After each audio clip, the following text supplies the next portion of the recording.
Alright, boom. Okay, boom, we're live. Yeah, so this is a lecture I've been wanting to do for a long time. A long time. I've been referring to the fact that I wanted to do a lecture on Red Bull. So we're going to do a lecture on Red Bull today. And we're going to talk about the history of that region. It's an Austrian company, right? So you see Red Bull's CEO loves Breitbart. That's like if anybody knows, Breitbart is a kind of a fascist nationalist website. Here's why the art world should care. The Australian billionaire is considered a pioneer of marketing through branded content. And if anybody knows, Red Bull over the years has basically cornered the market in kind of like electronic music, hip hop music, pretty much just like black music in general. They corner the market in like intellectual lectures and all that kind of as far as sophisticated music and all that. So they've had a lot of cool shows, a lot of cool lectures. We're gonna go to the site right here. So over the years, they've had a lot of cool lectures, but the thing that I'm gonna be pointing out today though is Red Bull's them dealing with their nationalism and xenophobia and other things that I've been pointing out as far as draining the swamp.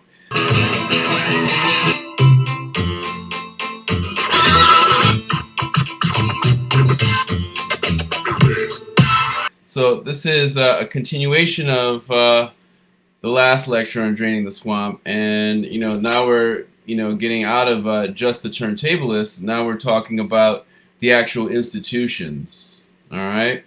So we're gonna look at how much Red Bull is actually worth. I'm gonna type in Red Bull net worth 2021. So as of 2021, Red Bull has an estimated net worth of more than 25 billion. This comes from the fortunate earnings this energy drink company has made through the sales of its energy drink. It was recorded to make sales of more than 5.2 billion cans of Red Bull by the year 2012. All right, so we can see it's a billion-dollar company, and they've been getting into hip hop. But then what happens when they get into hip hop? I'm going to show you all this. My homie Paperboy put me onto this. Let me see if this is the right one. It's like this one right here. Yeah, let me resume. I'm not going to play the audio. I'm not trying to get flagged. But so this is a Red Bull commercial. But you notice it's hip hop. But what do you notice that's missing in the hip hop? There's something missing. Somebody's missing here. Right? What do we see? It's like internationals showing people doing hip hop from around the world. And you can see it's what's missing is the people that started hip hop, like black people, dark skinned people. The video is clearly kind of not representing the original people that did hip hop. But people are entitled to do international stuff. But when we go over here, we're gonna see this is where it really gets into it. All right, so you can see it says. I'm gonna say anytime it's gonna be the R word, which is the word racist, I'm gonna just say the R word. So alright, so Red Bull's blackface video stirs controversy by Eliana Doctorman. Now Red Bull is under fire for a video posted on its website featuring people in blackface. The footage shot during a Red Bull event in Moscow, where contestants launched themselves in flying machines on July 26, features a man in a President Obama mask and two others in B-face chasing a banana in front of a banner that reads Red Bull. So Red Bull people approved of this. The company posted, so this is not the first incident of Red Bull engaging in the R word. So the company posted the video first to its Russian language page on July 28th and then to its English page. Red Bull has since removed the video from its site. Vadim Shevchenko, a spokesman for Red Bull, told The Guardian that the act was not intended to be the R word. He said that the man in the Obama mask in the video was part of a team that also consisted of a man in a Vladimir Putin mask and another in Another mask. The man in the banana suit participated in another team. Of course, it's not an expression of racism, Shevchenko said. If you had been there, you would understand. The situation was absolutely friendly and happy. That's what they always say to try to cover it up. Alright, so the critics disagree. Guys in B-face and Obama mask chase banana at Moscow Red Bull event. No R word here. Right? So this is the actual picture. So we're going to click on this. Let's bring this over here. I'm going to click on it, make it bigger. Alright. So this is, for everybody that's just coming in, this is Red Bull. We're going into depth in what, you know, that Red Bull for the years they've been, you know, cornering the market in hip hop and electronic music, basically all the black art forms and all the lectures that they've cornered the market in, kind of the intelligentsia of you know, music studies and stuff like that with their Red Bull Academy. And this is you know, showing that you know, they're actually a nationalist Austrian company.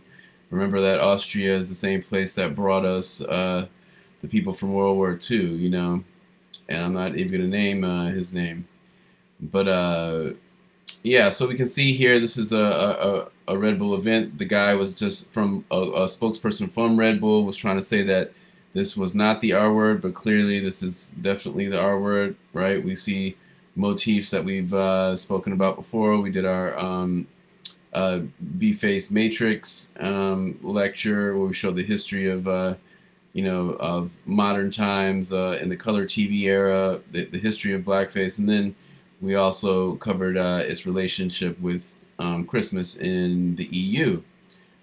Some people say Xmas, some people say, you know, a lot of different things. Yeah, so, and then we see this guy's in a Obama mask and they're chasing a giant banana, right? And a banana is a common motif used to demean black folks, right? And me being a black DJ, you know, I've been going through a lot of discrimination from people from European diaspora, and we can see this is in Russia, and this is how, you know, this was very, very recent. This was, you know, 2015. All right, so that's just the start. That's just one thing. So everybody that's just come in the room, this is Red Bull.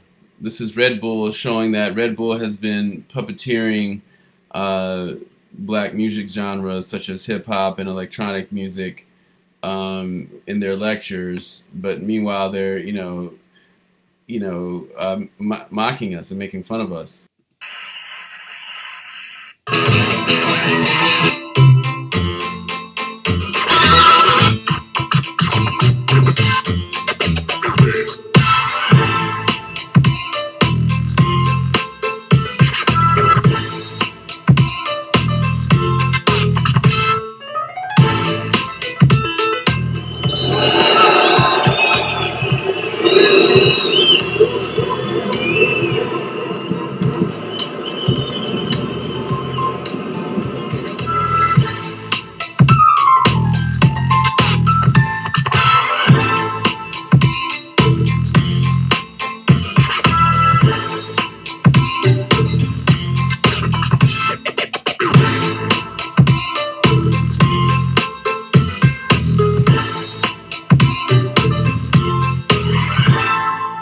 So for those who don't know what cornering the market is, I'm going to go to the definition.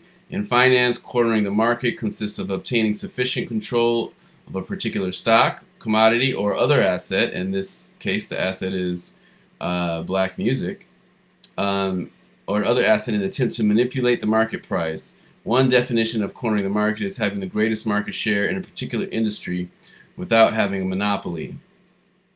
That's cornering the market. So, cornering the market definition, Investopedia. To corner market means to acquire. So let me go to another one. I'm just going to go to another definition of corner the market. Alright, so idioms. Let me go to here. So to sell or produce something so successfully as to overshadow all others in the same field. Right? To sell or produce something so successfully as to overshadow all others in the same field. To buy most of a particular item or stock so that one can control its price. So why would Red Bull want to corner the market in lectures? Because you can see, if we go to the actual lectures, they've pretty much cornered the market, right? This is how you corner the market. They have everybody. But notice how, let's say, they'll have LP, but they won't have, the rest of, see, right, they have LP right here, but then they don't have, vast air, right? Or they don't have Vortal, right? Because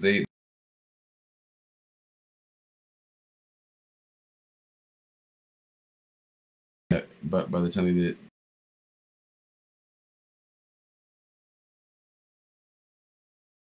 where A-Track actually admits that he had jacked TTM basically because he said the true date, because in at ScratchCon he wasn't telling the truth, right? But so yeah, so we're just showing why would somebody want to corner the market. Like you can see, like they just have so many names. They have so many names, and why would somebody that's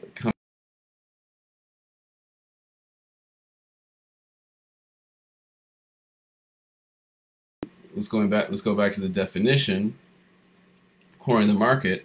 So as to overshadow all others in the same field. So overshadowing would be, taking overshadowing black artists and putting so like downplaying Vortal and Vast Air's contributions to company flow and only featuring LP. So that would be like overshadowing to supplement what they're seeking to do as far as the Austrian kind of Viennese tradition. And if we talk about the tradition, we're going to go back to this guy, this billionaire. All right, so Red Bull CEO loves Breitbart. Here's why the art world should care. The Australian billionaire is considered a pioneer of marketing through branded content.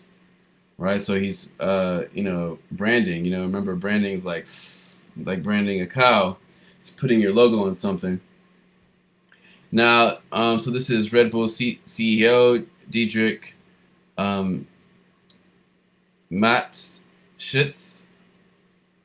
Mateschitz. So I'm gonna say it's Dietrich Mateschitz. All right, at Red Bull Ring on June 20th, 2015 in Spielberg, Austria. All right, so Red Bull CEO Dietrich Mateschitz has earned a reputation as a marketing genius who has managed to do the impossible, make cultural content sponsored by a multi-billion-dollar corporation cool. He has used the energy drink's name to underwrite a global, highly influential electronic music platform, like I was saying before, black music, an exhibition space in New York, and a residency program in Detroit.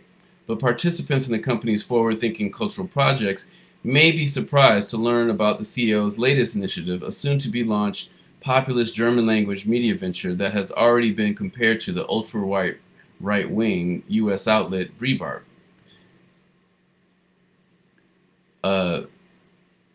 Mateschitz has made no secret of his reactionary political views. He's backing the Austrian foreign minister, Sebastian Kurz, the young leader of the right-wing populist arm of the Conservative People's Party.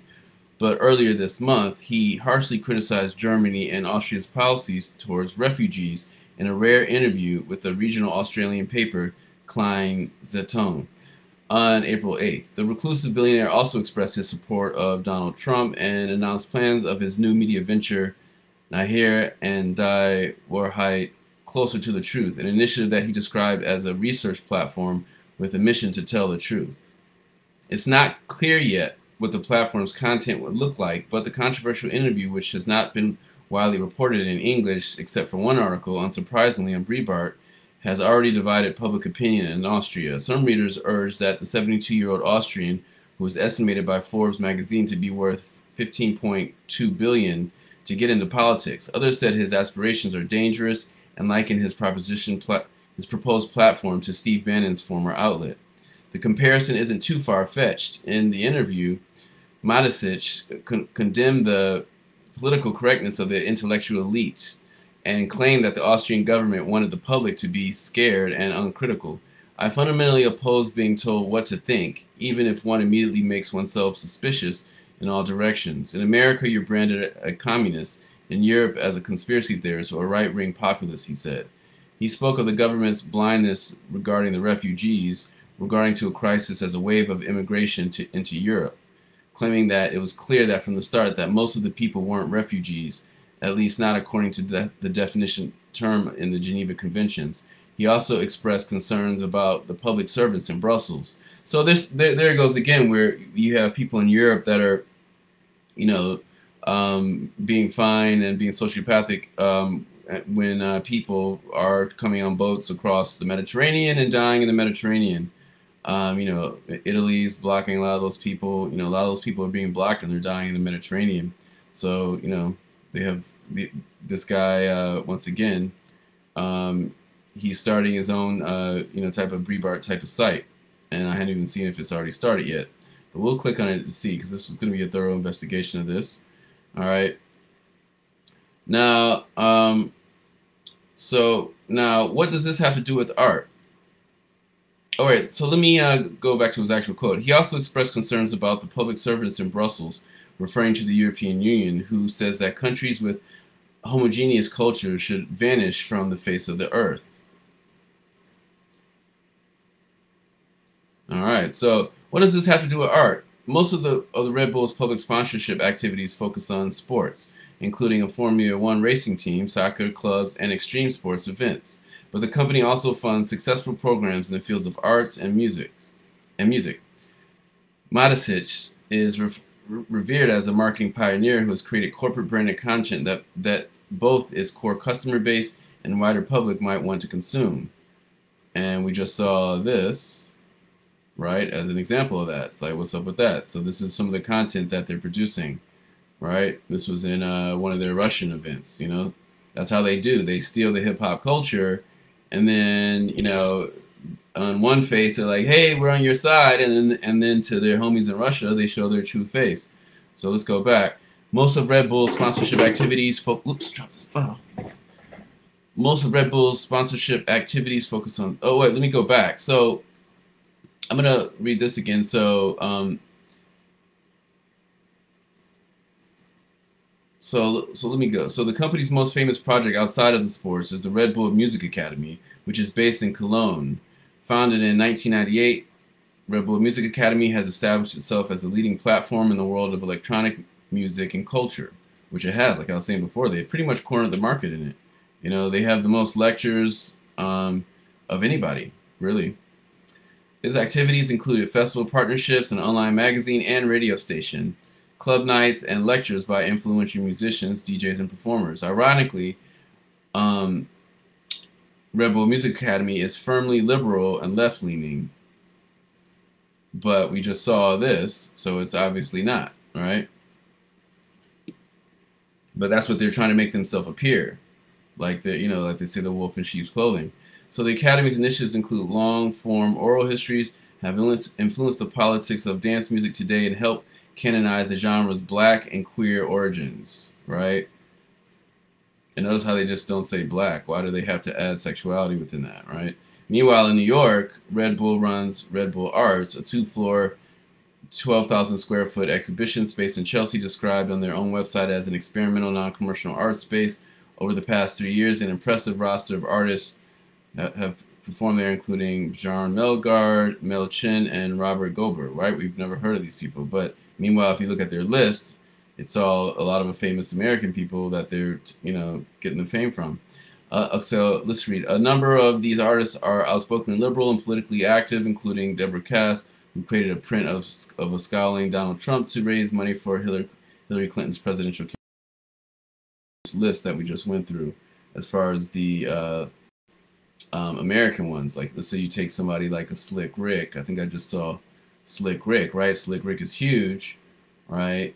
But then you see that, you know, he's being used more as a cash cow, right? So it's like Slick Rick and Sleepy Brown, you know. But then, you know, then you got Techie Latex, my homie, you know, who's much more underground, coming from Paris, right?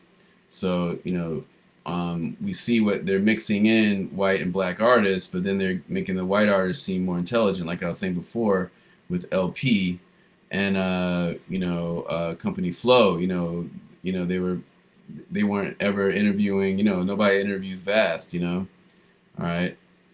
But yeah, you see they cornered the market in the lecture game in electronic and hip hop. All right, so let's go back. Now let's read this article. So now this is even more. So this is so then recently what happened is Red Bull ended up closing their whole music department. And let me see if I can find that article where the Red Bull closes their music department. Let's see, Red Bull closes music department. Let's see, let me just go to here first. So I guess this is it. So here's the leaked racist map that got Red Bull execs fired. So I'm going to click on this. You can see this big.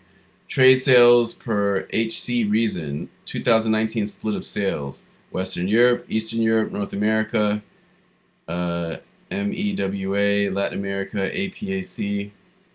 Alright, so look, so this says more America, America, number one, we're number one. Uninhabited, Canada, right? So this is like one of those, ironic kind of, R-word maps, right? And it's showing the rest of the world is very, very small, right? So this is one of their documents, all right? And I'm gonna see if I can find, oh, it says bombs go here. You see that? That's like supposed to be like Middle East or something like that. And look how Africa's detached from the rest of Europe and Asia. All right, you see Africa's detached right there. And I'd like to see, I'm going to see if we can find what the actual thing says. So I'm going to type in Red Bull racist map. And we can see if we can find a higher detail of this map. Because that one's kind of blurry, that image. Oh, here we go. So the image is very blurry. Now we've got a much clearer image here. Oh, no, that one's still kind of blurry. Trying to find a good image. There we go. Let's see. I think this one is a much better image. Let's see if we can use this one. There we go. So it says, it's still hard to kind of read it. It says, more evildoers. They make our stuff. That's like pointing at, it's supposed to be like China or something. I guess this is supposed to be Russia. It says TVs and cameras come from here. So yeah, this is just like a very, this is only a bigot would make a map like this, in an actual marketing meeting, and a bunch of executives actually quit. It says in the Africa section, it says too many animals come from here. So that's what they have labeled. This is Red Bull's future vision of Africa, right? And this is what their future vision of America is. America number one, we're number one. It says coffee comes from here, I think. So that's their vision of South America as being stereotypically coffee producing, Africa stereotypically being represented by animals.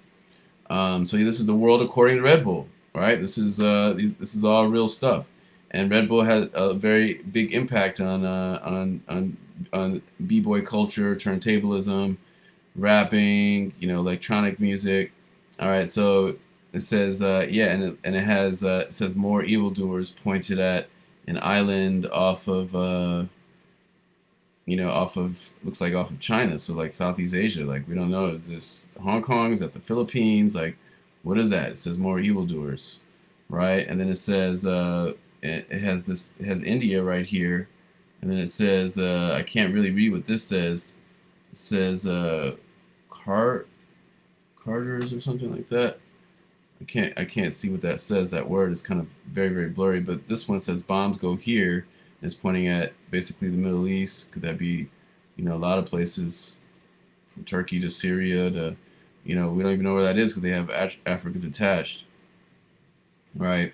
And then more America says right there, Santa. So this is just kind of like that same kind of Adult Swim kind of, just kind of punk. These are punks, these are nationalist punks. And that's why, I'm draining the swamp. This is a very, very important issue that people are afraid to talk about in the hip hop game. So, we're breaking all this stuff down fact by fact. All right. So let's move on. Let's go back to the article. So let's see. So now photos surfaced on Thursday of the racist slide showing an internal Red Bull meeting that sparked the firing of 3 top executives earlier this week. The slide showed a distorted map from the viewpoint of an ignorant U.S. consumer. America, where number one, is emblazoned across the United States, while an arrow pointing to the Caribbean says cruise ships go here. Oh, I missed that part. Cruise ships go here in the Caribbean. Canada is to the north, labeled uninhabited. Mexico and South America are marked coffee comes from here, I think. Across the Atlantic, Europe is labeled as pies, and Africa is marked zoo animals come from here. Right? That's very racialized. That's very, very racist.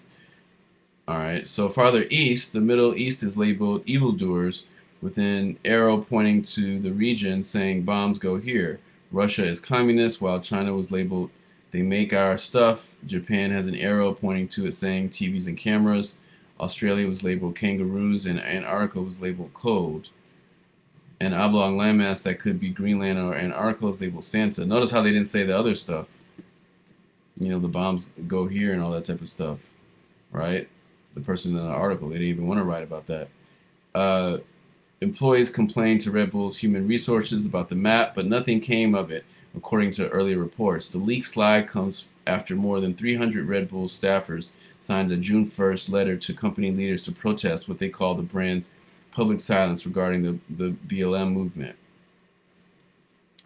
But two executives blamed internally for the leak on June 1st letter were let go. The company had confirmed Stephen Kozak, chief executive of North America for the Austrian-based company, and Amy Taylor of North America, president and chief marketing officer, both had lobbied in recent weeks for more diversity.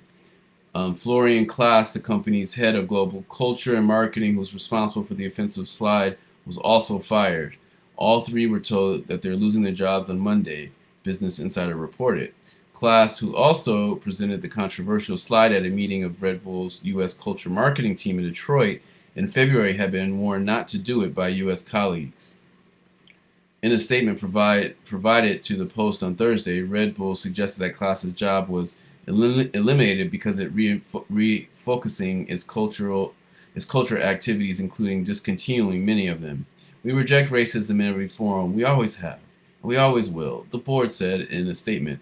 Red Bull has always put people and their dreams and accomplishments at its core values, and it values the contribution of each and every person, no matter who they are. We want everyone who feels this way to be welcome at Red Bull. Meanwhile, we see this. They have straight up blackface, you know, they have straight up, you know, and it's kind of crazy that this B-face stuff kind of keeps coming up in so many of my lectures, but we can see it's a very, very important part of European culture, right? Because I've already shown y'all before, you know, all of the Christmas holiday history stuff, and now we see it manifesting even in Red Bull culture, right? In Russia, right? So it says Red Bull issued a statement to Time on Friday afternoon. The organizers of the Red Bull Flugtag in Russia regret our oversight in allowing of these participants to tarnish what was otherwise an enjoyable event. Right? But we already saw one guy was defending it. The guy was already defending it from it. He said that he didn't think it was just misunderstood. Right? But then we go back here, we see this is where Red Bull is really coming from. All right. So we pretty much covered Red Bull. Now we're gonna just look at some links here. So it says Red Bull fires top executives. The leaked map we just talked about. Now let me go to let's see. So the racist map thing is very big, but let me go to here. This one. I'm gonna type Red Bull racist.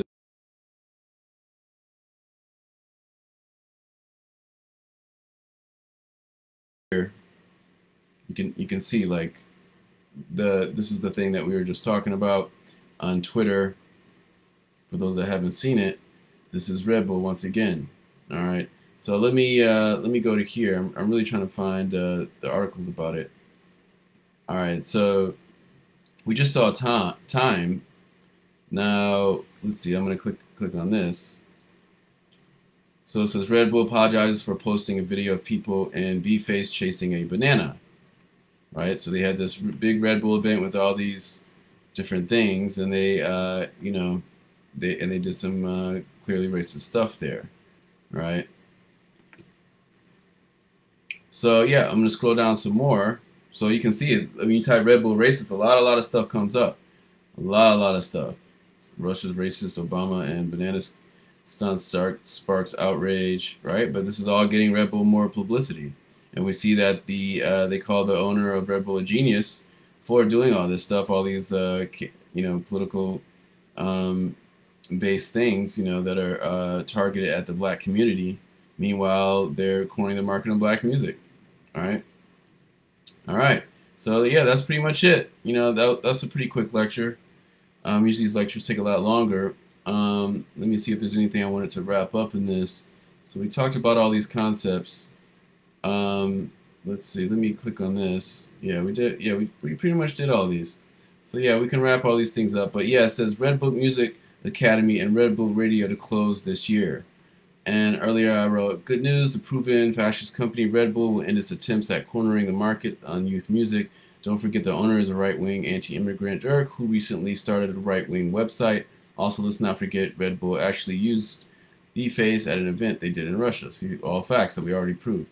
But we're going to click on this now to actually look at this. So Red Bull Music Academy and Red Bull Radio to close this year, right? So they came out their face. And they're shutting it all down, proving they don't need to. They're not trying to uplift electronic music or hip hop or whatever. They were just using it to sell drinks, right? So Red Bull Music Academy and Red Bull Radio will close this year following the energy drink company's decision to part ways with consultancy company Yadastar, which oversaw both operations. Sources told Resident Advisor that employees of Red Bull Music Academy and Red Bull Radio were informed that both entities will end in their current form on October 31st. That's 2019. Red Bull Music will continue, but will be operated by Red Bull in specific territories. Red Bull provided the following statement to Resident Advisor. After 20 years of supporting artists worldwide with its music program in a rapidly changing world, Red Bull will maintain its purpose of providing a global platform to promote creativity, but it's changing the means of delivery. Red Bull will be moving away from a strongly centralized approach and will gradually phase out the existing structure and will implement a new setup which empowers existing Red Bull country teams and utilizes local expertise. Red Bull will continue to explore new ways to support promising and cutting-edge artists. Yadastar have also released a statement via social media. Check it out below. Alright, so, yeah. True face, right? And this is their true face, old billionaire that's down with Breitbart and, right-wing fascism. And we're showing that in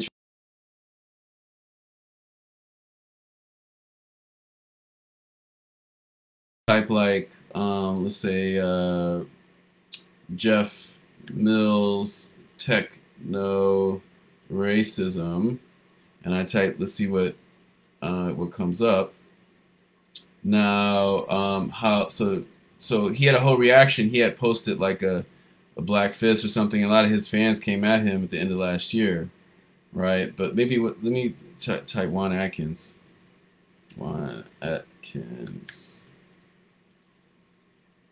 Yeah, DJ List accused of racism by technolist Juan Atkins. So, there's just, it's people act like it's just me or something, but, black DJs are speaking out about it. But, the press isn't listening to us most of the time unless we're super legends like this cat. All right? A lot of people will be like, oh, you guys are resentful, you guys are washed up, just, keep it moving. That's what DJ Flair told me. He's like, institutional racism isn't real. It's all in your head, but we'll do a lecture on that in the future about DJ Flair. All right. So with Oscar So White controversy raging on, the issue of equal racial recognition have now permeated into the world of electronic music. Detroit techno legend Juan Atkins took his Facebook page to voice an observation on how the DJ list, not to be confused with DJ Mag's top 100 DJs, is a frequent offender for lacking diversity, albeit mostly targeted toward a lack of female representation, features only 2 black artists occupying 99 of the 100 spots. Atkins mentions how the DJ's top 100 does not include such seminal black electronic artists as Derek May or Jeff Mills or Kevin Saunderson, Mike Huckabee, Omar S. Moody Man, or Delano Smith. In this regard, the list really does go on and on in its algorithmic construction. Atkins' full statement reads, What's heavy on my mind is that I recently discovered the DJs list, and to my dismay, their top 100 list from 1 to 98 are all Caucasian. The only two black DJs on the list are number 99 and number 100. What the F? Right, exactly. Are they trying to be funny? No, right? We know it's real conspiracies, right? It's not even conspiracy, it's facts. Like, they listed it like that. That's a slap in the face for the entire black race, basically. No Derek May, no Jeff Mills, etc., etc., nowhere on their list. Come on, man.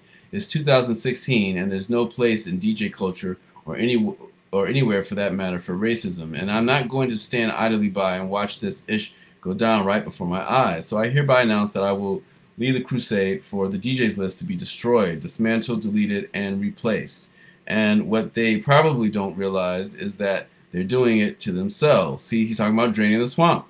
So that's what we're doing here. We're draining the swamp and taking our genres back, right? We're taking the music back. So, and what they probably don't realize is that they're doing it themselves by pushing a racist top 100 DJ list, because everyone knows that black DJs are amongst the best out there and are largely responsible for the development of the dance music and DJ culture. So they instantly lost credibility upon publication of this racist list.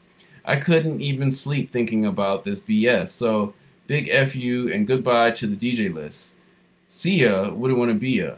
Right? So this is you know, techno legend Juan Atkins saying this. This is Juan Atkins, you know, talking about this, right? And shout out to Juan Atkins, actually, because you know, me and Juan Atkins played in the Periferias festival out in France, in Huesca. Let me type Juan Atkins Periferias, and then Crunk Tesla. So there we go. Yeah. So this was me. This is Model 500, Juan Atkins, and one of his aliases, and one of my aliases, Crunk Tesla. This was me and him playing at the Periferias festival in Spain. Right, it was a cool festival. Whoops, that's just like from the soundtrack of the thing. But the show was pretty dope, right? So this was you know, this was the Periferias festival. So Model 500, right? That's Juan Atkins alias. Crunk Tesla, Arthur Russell, Loquillo, Periferias. Tras una semana de descanso de resaca periférica, hago recuento de todas las cosas que merecen la pena ser incluidas en el álbum de recuerdos de los grandes momentos del 2008, porque ya se acerca el momento de hacer recuento de discos, libros, películas y conciertos que nos han marcado a lo largo de este año. Periferias y el Edit serán sin duda dos de los festivales que recuerde. Periferias porque no hay otro festival igual que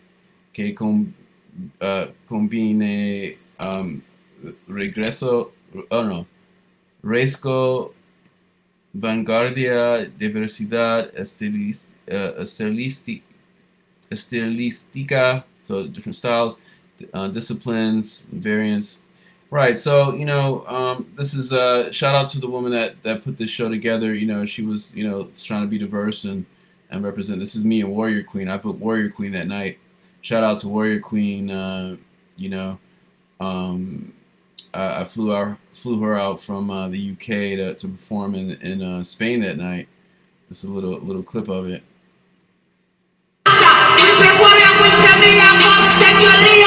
So that's me right there. And then that I had Kicks as the keyboardist, and that's Warrior Queen right there.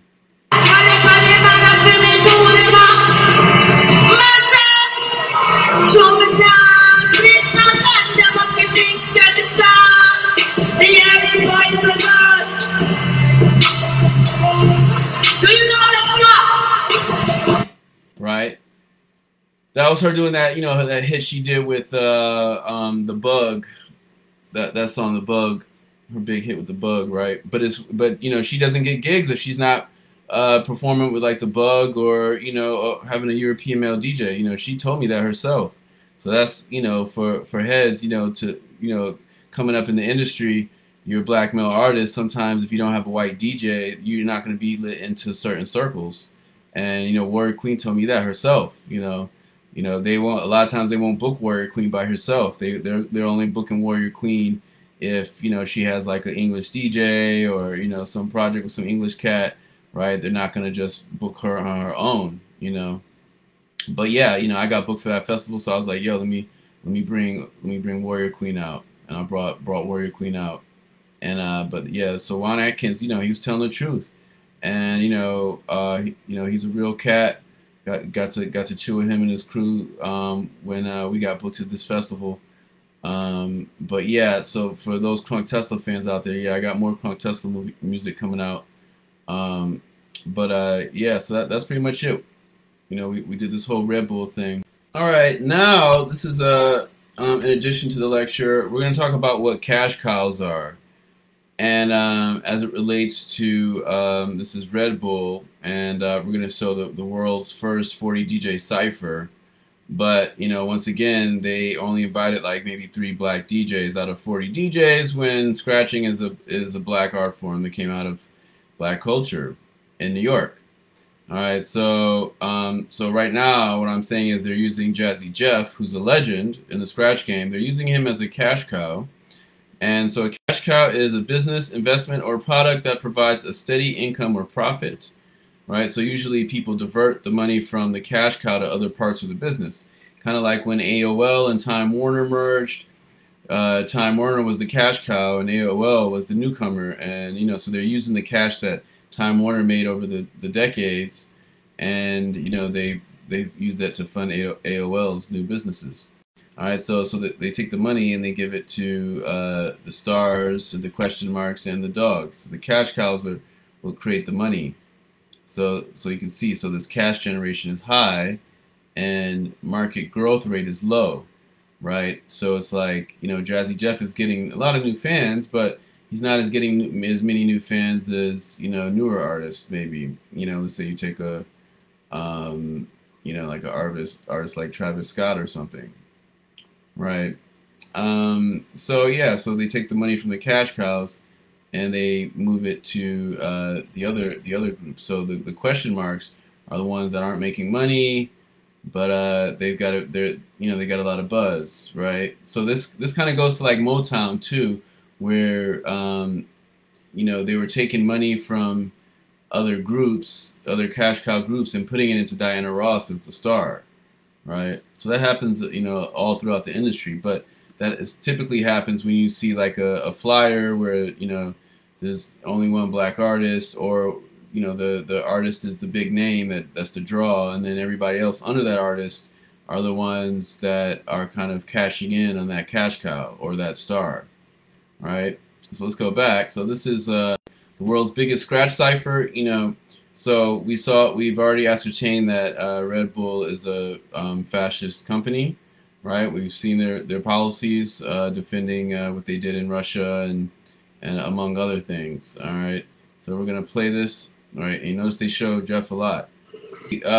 Right now, there's only one black male in the room, and he's twice the age of everybody else. Why is that? How come, you know, they didn't invite any younger black males, or how come they didn't invite any older Caucasian males, right? How come? Right? What's that about? And that's about taking the cash cow-ness from the prior generation and rubbing it off on the youth, right? Investing in the youth. But notice how what Red Bull's doing, they're taking the energy from black pioneers and adding it into the non-black, basically only European youth.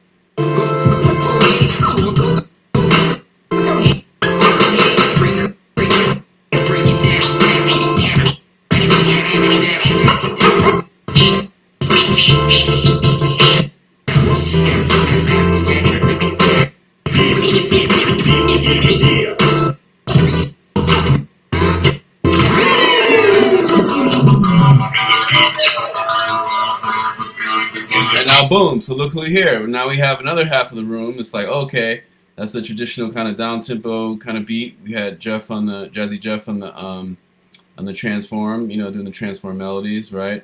But then, you know, look who we got here, Scratch Bastard, the guy that we just talked about in the last lecture that had the Make America DJ, Make DJing Great Again hats, whatever, right? Those red hats. He was pushing that, and I think Vec was calling him out or something. But, right, so we see here there's no women, right? There's no women, and there's no black people, right? Except Jeff, who they're using as a cash cow. And for those that are just coming in the room, a cash cow is what companies use to fund their other projects, right? They're basically kind of like an engine, you know, for that kind of it's like like the rocket fuel that propels a ship, right? Where the star is kind of the tip of the head of the ship, and the cash cow is kind of like the fuel. They don't have to put a lot of energy into the cash cow. The cash cow already has the name, so they're kind of extracting from the cash cow, like they're doing from Jazzy Jeff. So they showed Jazzy Jeff's face at the beginning. Now, you know, we can see what Red Bull's doing, right? Because we saw all their nationalist stuff, and we saw that their owner, the CEO, clearly has nationalist policies. Let's skip ahead. Alright, so we got Craze, and they got another black dude in the house, okay.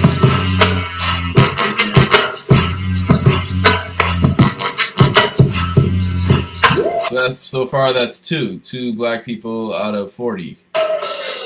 And this is a black art form. So that's equivalent, like I said in other lectures in the past, that'd be equivalent to having like a tabla festival and only inviting 2 out of 40 Indian people, you know, or having any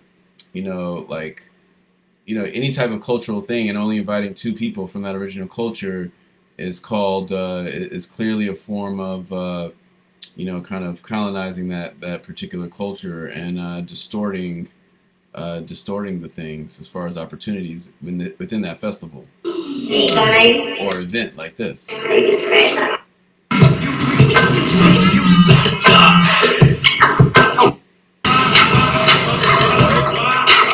So we see it's mostly European males that are in this festival. Why is that?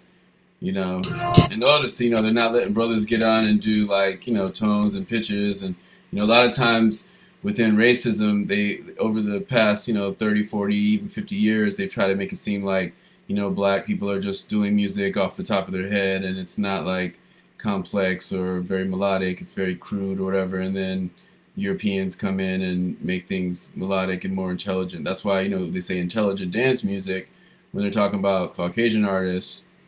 You know, like let's say like a Richard Devine, they'll call him, you know, intelligent dance music or you know, Aphex Twin or whatever. But if they're black, they're gonna be like, oh, that's a broken beat, like a black person broke the beat, like they messed up and made a mistake and they broke it. Not that that they're trying to make it glitch out, right? They won't let black people do glitch. They'll be like, oh, you're breaking the beat, you know. Even with jungle, you know, jungle music, when they first started calling it jungle music back in it was swing music. They were calling swing music jungle music back in the day. So we've seen one woman so far. We've only seen 2 black dudes. We've seen Craze and Jazzy Jeff so far. So there's no black dudes in this whole room except 2 legends that, you know, won a bunch of stuff and are famous. You know, Craze and Jazzy Jeff from the 90s and the 80s, right?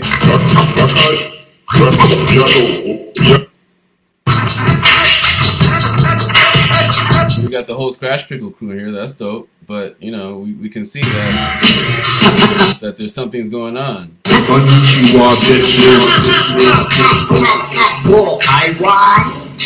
And most of the scratches, most of the sounds that are being used are black voices. You know, in turntablism, most sounds that are being scratched are black voices. So what does that mean as far as the dynamic of, you know, not, you know, because it's different if it's like, you know, somebody's throwing a local show and there's not a lot of black folks in that area. That's different. But this is something where they flew people out from around the world and they didn't fly out any black people. You know, so when you got $1 billion budget, we already went over the budget of Red Bull. It's like, what, 40, you know, it's billions, you know, like 40-something billion or something, 50-something billion. And, you know, when you have a budget like that, you know, it's very important to note that for their battles, they don't give any prizes to the the winners of the Red Bull Scratch Battle, the Red Bull 3 style, right?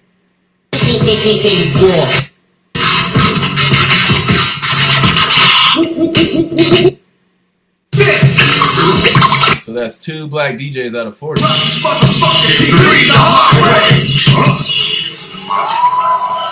And this is, I can understand why Grandmaster Flash didn't want to be in the movie Scratch, because, you know, if you watch the movie Scratch, you're gonna think that Z Trip is like the greatest DJ of all time, which he is a great DJ. Z Trip is very dope, but they don't even talk about DJ Scratch in the movie Scratch, right? So that's what I'm talking about. If you look at the movie Scratch, like if I type Scratch the movie,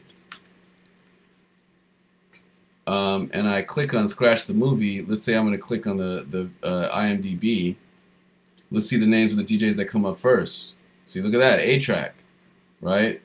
You know, A-Track allies aren't even together anymore, right? So you see whoever was making this was trying to push the allies, because Craze is in the allies, A-Track was in the allies. So whoever was making this was trying to push them. So you can understand why Grandmaster Flash was like, yo, I'm not trying to be in some movie where they're gonna put my name after these newcomers, you know, right? Because obviously Grandmaster Flash's name should be first, right? A lot of these pioneers' names should be first, you know, even if they weren't, you know, heavily scratching or whatever. But yeah, that's all I was trying to show, was that, you know, we didn't see any black males in the house except 2, and a lot of turntablists are really trying to contest Craze even being black in the first place. But Craze is clearly a black man. But, you know, we're going to do a lecture on that in the future, probably later this week. I've had a lot of requests for that lecture of, you know, I'm going to talk about Sammy Sosa. I'm going to talk about, you know, why Craze is black, why, you know, Eric J is black, you know, because a lot of time, you know, they're trying to take them from us. They're trying to take them from the black delegation. But, you know, Craze is part of the black delegation, and we got him. And we're not giving Craze up, nor are we giving up Northern Africa. We're never going to give up Northern Africa. That's part of the black delegation as well. We created all those pyramids, right? All right, so yeah, that's all I wanted to show, was that, you know, they're using Craze and Jeff as cash cows, right? And I'm going to click on this cash cow thing, right? The cash cow is making a lot of money for the company, but there's not a lot of growth. But also, they don't have to put a lot of money into it, you know. And then the stars, they got a lot of growth and they're making money. The question marks, you know, they're not making a lot of money, you know, but there is a lot of growth, right? And then the dogs, you know, are both, you know, they're thinking about kicking them out. You know, those are the people that get dropped off the label. There's low growth, low value, right? So they're looking for new stars, new question marks, or signing old school cats, new cash cows, right? So that's what we can see through exactly what Red Bull's been doing, right? They're trying to kind of whitewash to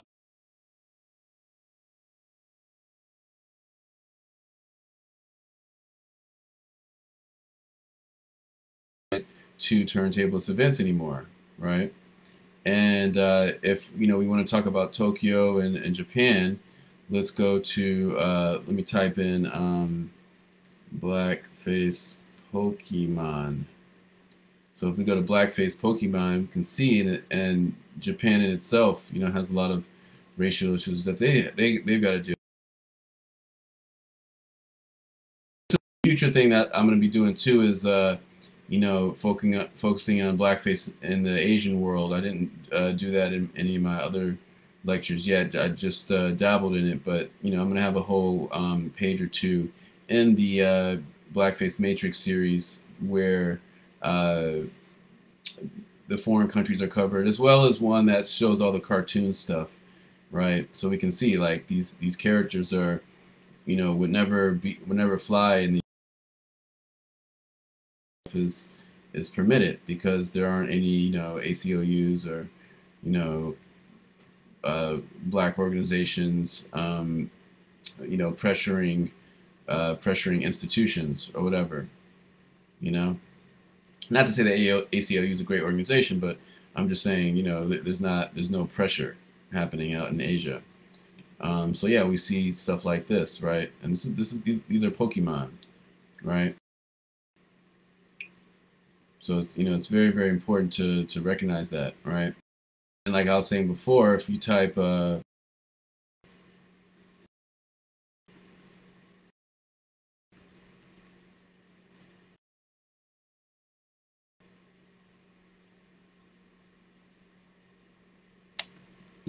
hello, oh whoops, sorry, there we go. So that was like a little glitch in the computer. But like I was saying before, I'm gonna type Red Bull.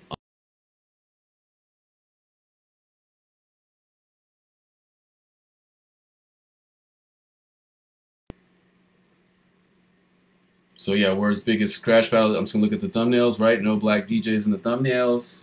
What's up with that, right? No black DJs in the thumbnails, none, right? So I'm gonna click on all these, right? See thumbnails, no black DJs, right? So look, we got a whole room, 40 DJs. We only saw two, so that's 2 over 40. That's 1/20th, right? So they only have, they've pushed black people from being the majority in as far as turntablism to being 1/20th. So that's called conquering, right? So let's go to the Berlin Conference. I'm going to go to I forgot what it was called, the Berlin Conference Divided Africa. So we're going to go to this, right, to show, as far as the Habsburgs, we're going to go into all that and go into everything that led up to all this imperialism and all that stuff and people conquering. But, so there's the Berlin Conference.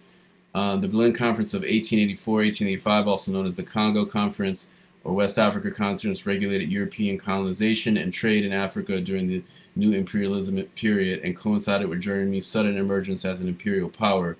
The conference was organized by Otto von Bismarck, the first Chancellor of Germany. Its outcome, the General Act of the Berlin Conference, can be seen as the formalization of the scramble for Africa, but some scholars of history warn against an overemphasis of its role in the colonial partitioning of Africa and draw attention to its bilateral agreements concluded before and after the conference. The conference contributed to an ushering in a period of heightened colonial activity by European powers, which eliminated or overrode most existing forms of African autonomy and self-governance, aka slavery, aka control, right? So I'm going to click Scramble for Africa. So this is, Europeans putting their feet all over Africa, right? Colonizing, taking over Africa, right? So we can see that that's clearly, clearly a tactic, is to take over. So this is what Red Bull, we can see this is exactly what Red Bull was doing, right? So the Rose Colossus is an editorial cartoon illustrated by English cartoonist Edward Linley Sanborn and published by Punch magazine in 1892. It alludes to the scramble for Africa during the new imperialism period in which European powers, beginning in 1884, expanded their colonial expansion in Africa and by dividing the continent up amongst themselves. The image depicts British business magnate Cecil Rhodes as a giant standing over the continent, holding a telegraphic line, a reference to his desire to build Cape to Cairo rail and telegraph line and connect most of the British colonies in Africa, right? So they're wanting to control everything, right? Even though we've already found, I'm going to type ancient telephone. I'm going to type ancient telephone.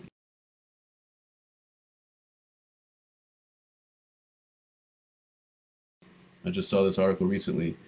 1,200-year-old telephone invention from ancient Chimu civilization.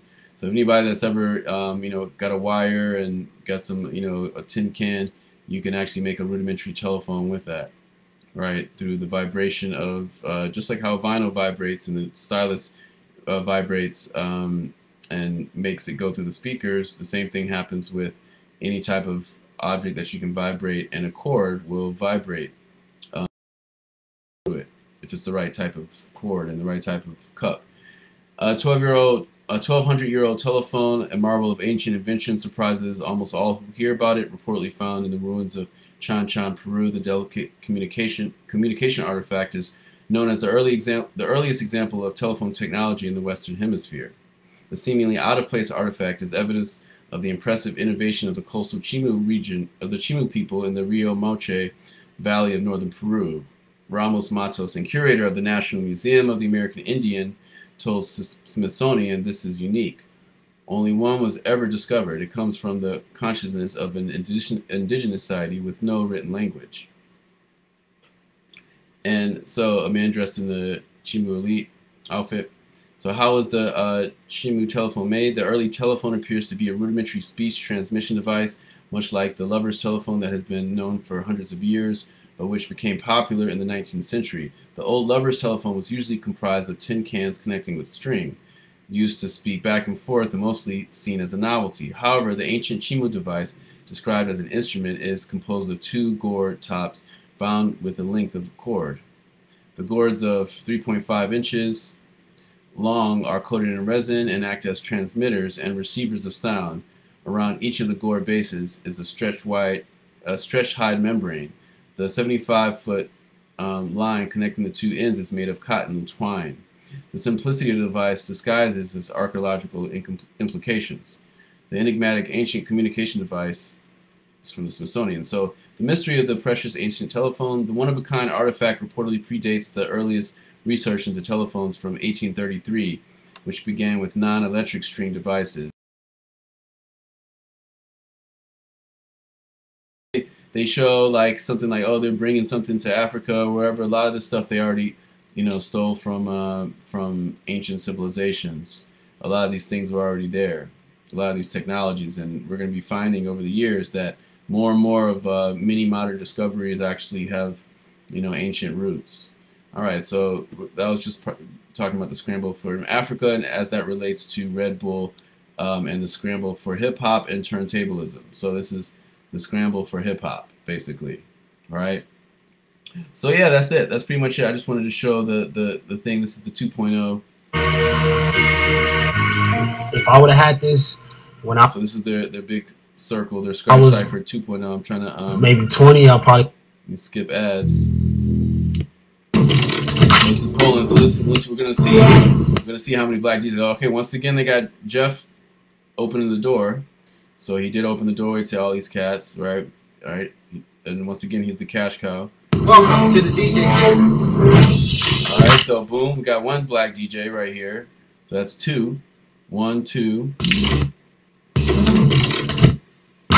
We got 3, another black DJ.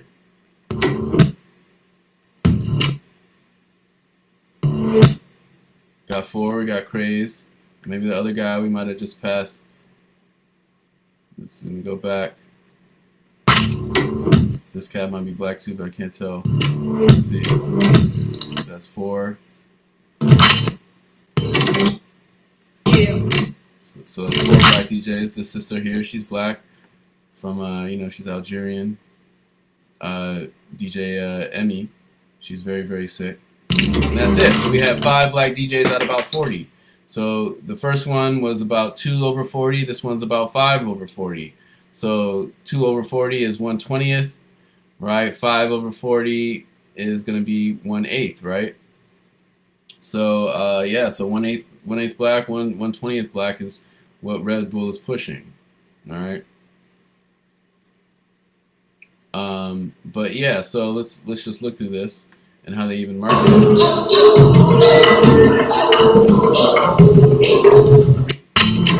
But also notice no black women with brown skin, dark skin have been invited.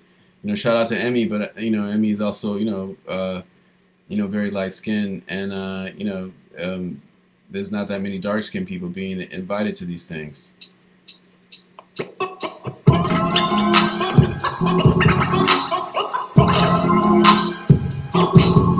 And you can see that this is all black culture, clearly, right? Everybody's bobbing.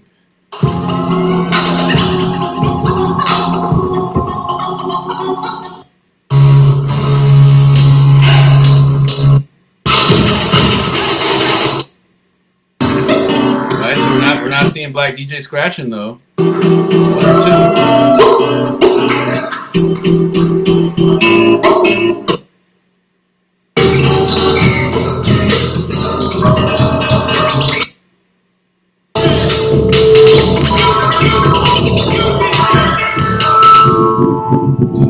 all the tables are pretty much all white tables with the sprinkle of maybe Asian or black every now and then.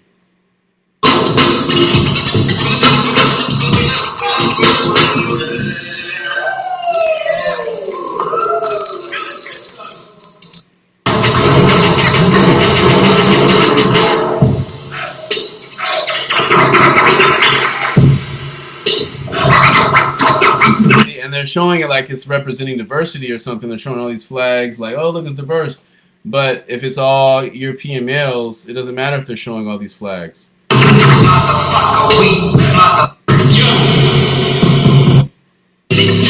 Like I was saying before, we hear this Lil Wayne's voice being scratched, this black male's voice being scratched, but we're being pushed out the box.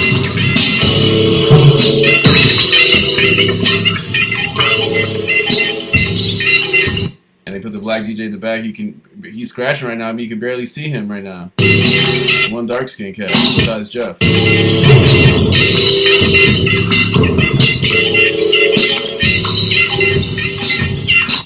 Alright, but that's just my take on all this. And you know, I'm gonna wrap this up right now. So peace everybody. That's it. I just wanted to show y'all where Red Bull's coming from.